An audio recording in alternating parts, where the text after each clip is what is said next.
Chamber, parking स्थल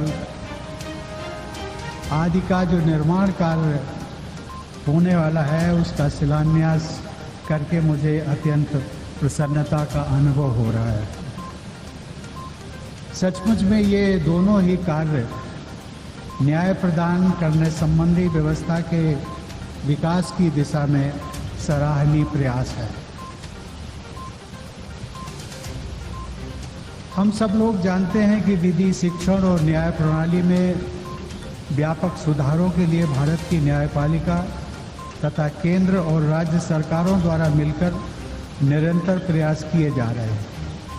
इन प्रयासों के लिए केंद्र और राज्यों के स्तर पर विधायिका, कार्यपालिका और न्यायपालिका की ओर से योगदान करने वाले सभी लोग प्रशंसा के पात्र हैं।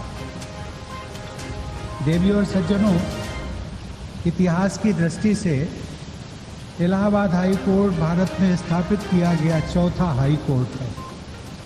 महत्व की दृष्टि से यह हाई कोर्ट देश की सबसे बड़ी आबादी वाले राज्य में न्याय प्रदान करने की जिम्मेदारी निभाता है।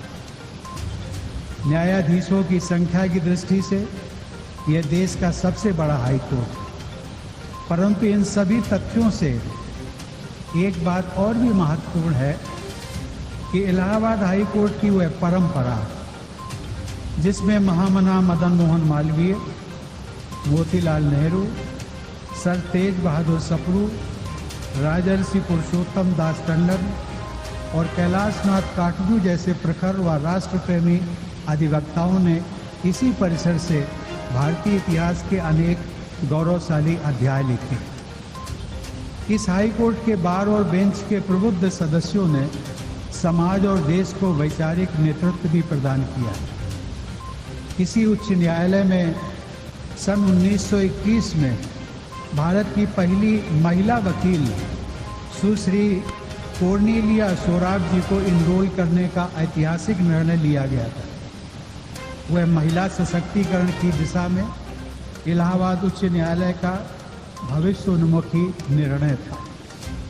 पिछले महीने ही हम सब लोग जानते हैं कि न्यायपालिका में महिलाओं की भागीदारी का एक नया इतिहास रचा गया है।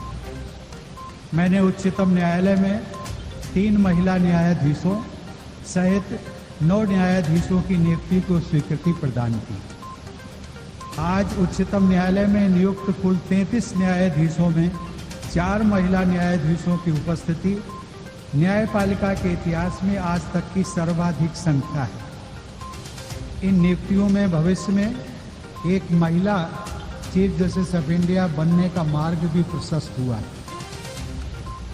सामान्यतः महिलाओं में न्याय प्रकृति का अंश अधिकतम होता है, भले ही इसके कुछ अपवाद भी होते हो। उनमें हर किसी को न्याय देने की प्रवृत्ति, मानसिकता व संस्कार होते हैं। मायका हो, ससुराल हो, पति हो, संतान हो, कामकाजी महिलाएं सबके बीच संतुलन बनाते हुए भी अपने कार्य क्षेत्र में उत्कृष्टता के उदाहरण प्रस्तुत करती है। सही मायने में न्यायपूर्ण समाज की स्थापना तभी संभव होगी जब अन्य क्षेत्रों सहित देश की न्याय व्यवस्था में भी महिलाओं की भागीदारी बढ़ेगी। आज उच्चतम न्यायालय तथा उच्च न्यायालयों को मिलाकर महिला न्यायाधीशों की कुल संख्या 12% से भी कम है। यदि हम अपने संविधान के समावेशी आदर्शों को प्राप्त करना है तो न्यायपालिका में भी महिलाओं की भूमिका को बढ़ाना ही होगा। मैं आशा करता हूं कि देश के इस विशालतम उच्च न्यायालय में महिला अधिवक्ताओं, अधिकारियों और न्यायाधीशों की संख्या में वृद्धि होगी।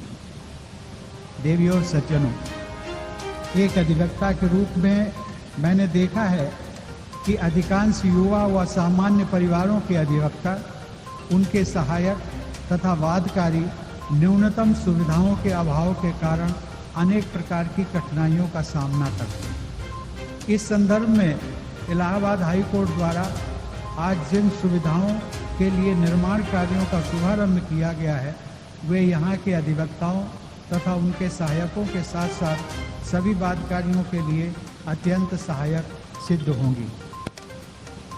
यह मेरा सौभाग्य रहा है कि मुझे प्रत्यक्ष या अप्रत्यक्ष रूप से राज्य के तीनों अंगों विधायिका, कार्यपालिका और न्यायपालिका से जुड़कर कार्य करने का अवसर प्राप्त हुआ। न्याय पाने के लिए गरीब लोगों के संघर्ष को मैंने नज़दीक से देखा है। न्यायपालिका से सभी को उम्मीदें तो होती हैं, फिर भी सामान्यतया लोग न्यायालय की सहायता लेने से हिचकिचाते हैं। न्यायपालिका